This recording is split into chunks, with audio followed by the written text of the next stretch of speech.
I am recording again the sound of my own voice.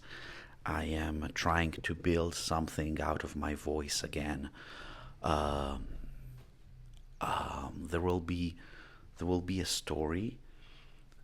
I will create some sort of narration, but this narration will be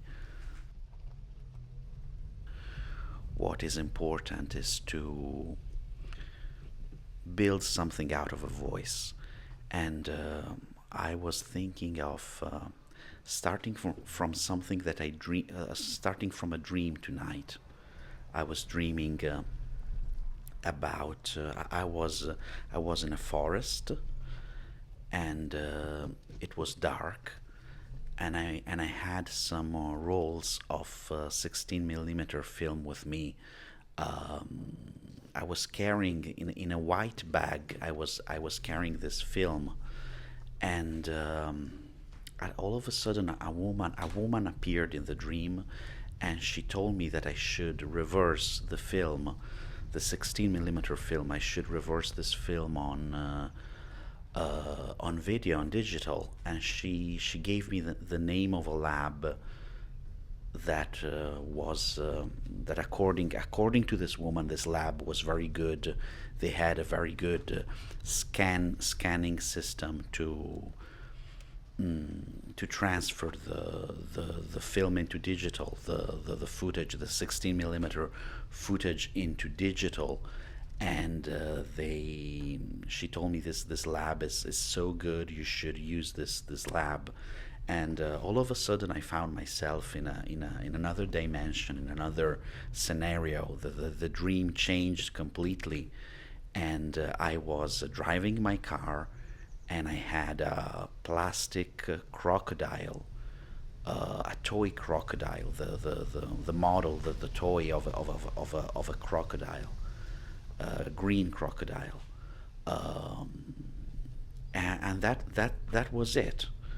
And as I woke up, I thought that this was such a beautiful dream. Like there were so much, the elements are so beautiful. Like the 16 millimeter film, and the plastic crocodile, and this woman speaking about this lab. And I think that in this dream there are elements that belong to the world, like the forest, and elements that are deeply connected to my own universe, which is 16 millimeter film. I love 16 millimeter film, and it would be beautiful to start to create some story, to create some narrative structure starting from this experience. And movies should be dreams, like in or maybe movies just should be like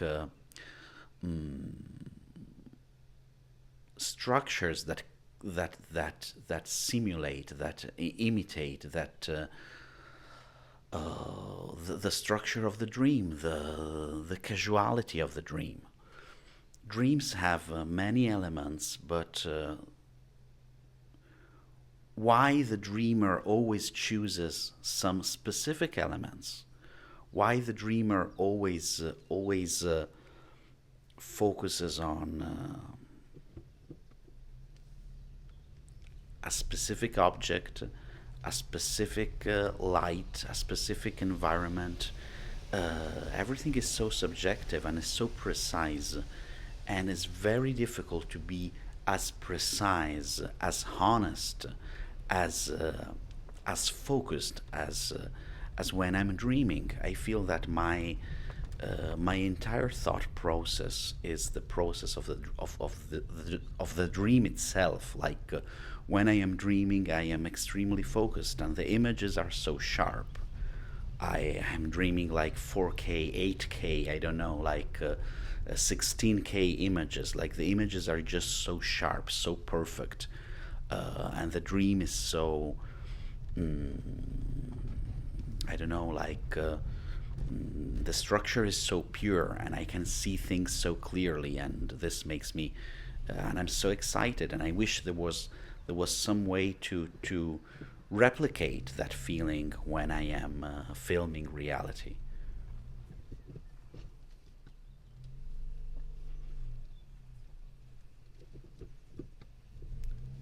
Like now in this moment, I'm trying to, yeah, I'm trying to create a story. I'm trying to create some narrative. I am trying to create. Maybe I should need some characters. I don't know, or maybe I just need to describe the objects and the dimension and what is surrounding me, or maybe I should just let let my own voice build build this voice sculpture, like it's a voice sculpture. And I don't remember the name, but there was a poet, uh, I think in the 70s or in the 80s, an American poet who had some lectures, like he was doing lectures, and these lectures were the poem itself. Like there was no distinction between the lecture and the poem. Like he was using his own voice in order to create some poems, some poetic stream, like some stream of consciousness that was recorded on tape, and that was the poem. And the poem was delivered to the public, and it was recorded, and that was the poem. The poem was just his presence and his voice. And I think that is also the essence of no theater in Japan. You just see a body that manifests itself through movement, and I don't know, the feeling is so pure. So I think we are living in an age where we have lost the sense of purity, but we have means, and we have a technology that allows us to be as pure as ever. Like uh,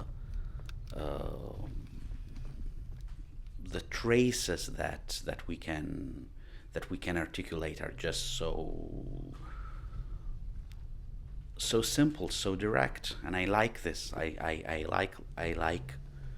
Uh, I can see a lot of potential in this, in technology, and a lot of potential in this current age. Yeah, and I would like to create a movie. I would like to create a film about this day and age, about this very specific historical moment. But I don't want to deal with specific themes, or with specific issues like political issues or social issues. That I think there is so much content out there addressing these problems. I would just like to do something more. Something that addresses the world through some aesthetic. So from what is what is our aesthetic now? I don't know. Like, so I'm trying to contribute to create some sort of contemporary aesthetic, actual aesthetic. I don't know how I don't even know how to name. I just know that the answer is in the um, its image itself. Like, how do you relate? How do you create an image today?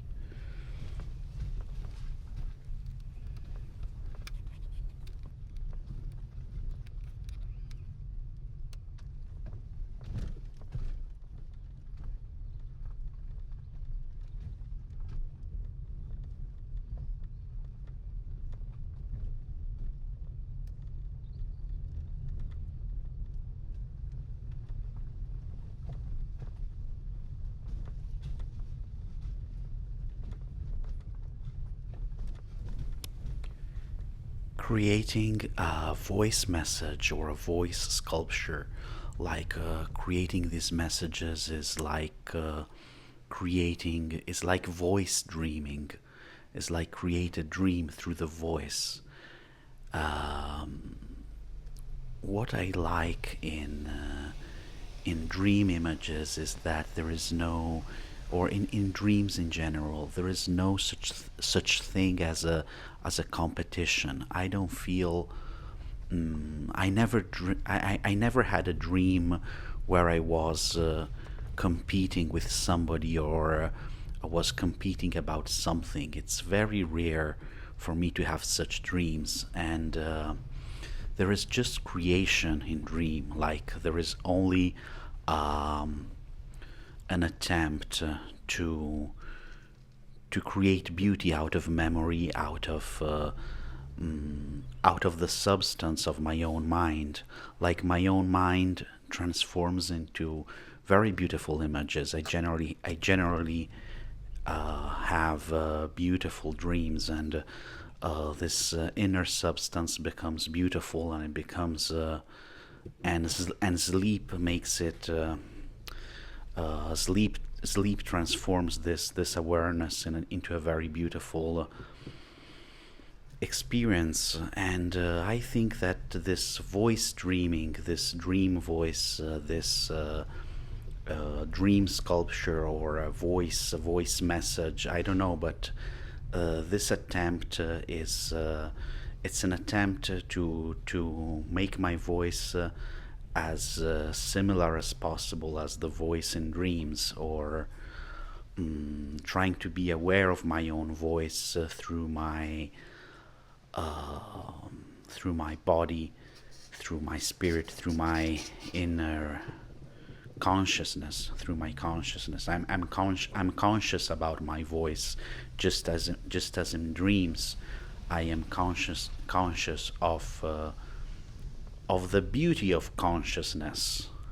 I am aware of the beauty of consciousness through dream images, through the images that emerge and appear to the eyes of imagination. The eyes of imagination are open, and everything is so clear. Dreams are so clear. The images are so clean. This is my experience with dream. Dream is always a process of rebirth. Like you travel somewhere, and there is some sort of rebirth, and you're traveling, and you're.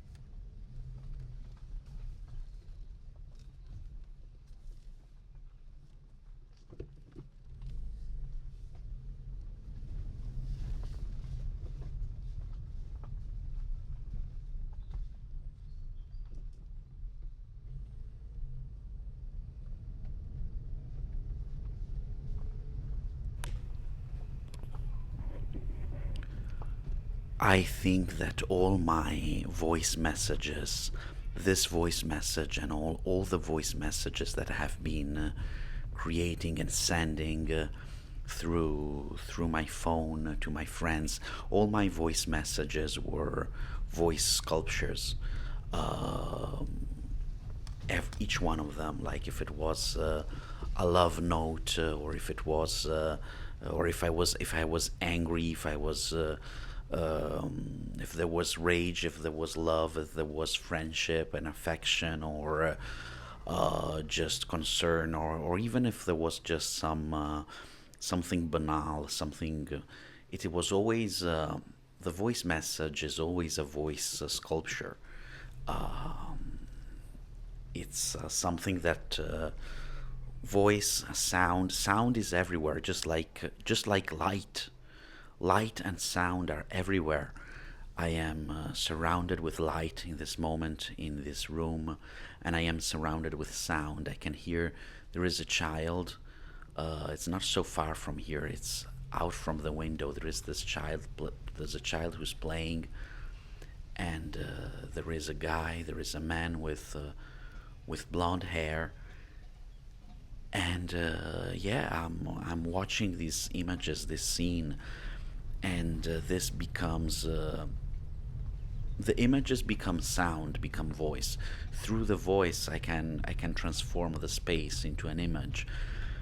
Um, Last week I spoke with Alessandro De Francesco, who is an Italian poet and artist, and he is thinking about creating an installation about sculpture. He's thinking about using sculpture, including sculpture in his work, and this idea, this word, when he was speaking about sculpture, I wasn't concerned about then about all his process. I wasn't aware of his process. I'm not aware of his process, but I am aware of this word, the sculpture. I'm just fascinated by the word of the sculpture, like with the garden. I am not. The word garden is beautiful. The word is beautiful. The garden itself, this garden, this word and this concept is just a beautiful word and a beautiful concept. And I think you can say the same for the sculpture. You can have a sculpture that is beautiful as a concept, as a linguistic image, like the word sculpture itself is beautiful. It reminds of beauty. It reminds of the perfection of symmetry, and it's just a bright word. It's a very bright word, like sculpture. It's a beautiful word, and projects that are relate with sculpture, I think, are fascinating me. Like painting. Painting is another beautiful word. The paint is beautiful. I like paints. I like the every kind of paint, not just like fine art painting, like fine art paints, like oil paints, but it's beautiful also. Very poor paints are beautiful, like the pencils, or the pencils that children use. All these elements are just so they remind me of my childhood.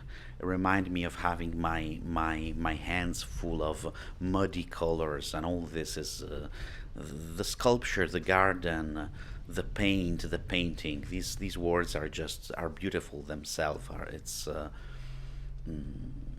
painting is just beautiful. Like paint is painting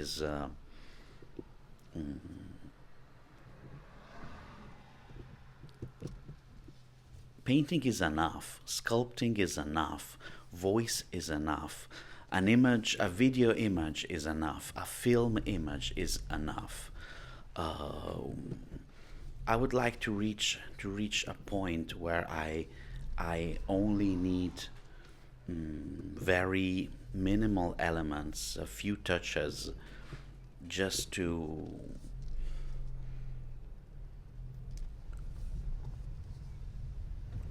no layers, no more layers, no more layers. That's what I look for. Like no more layers, no depth. I am sick of depth. Like I'm not looking for depth. I am looking for something that shines on the surface, like mm, like some piece of wood, some trees, or some branches that are brought by the sea. Like when the sea returns, and there is and you can find on the sand of the beach, of the at the seaside, you can find things, natural things, branches or leaves, or everything that the sea has brought back on earth. And There is no depth in nature. I think there is no depth in the universe. There is just a bright surface, and I like to lose myself in this brightness, to abandon myself in this brightness, to forget myself in this brightness. And I think one of the most beautiful experiences in life is forgetting itself. It's a beautiful experience. Like it would be beautiful to create some artwork that forgets itself. Like working with oblivion, with forgetting. I It's beautiful to forget. To forget and to forgive is something very similar, and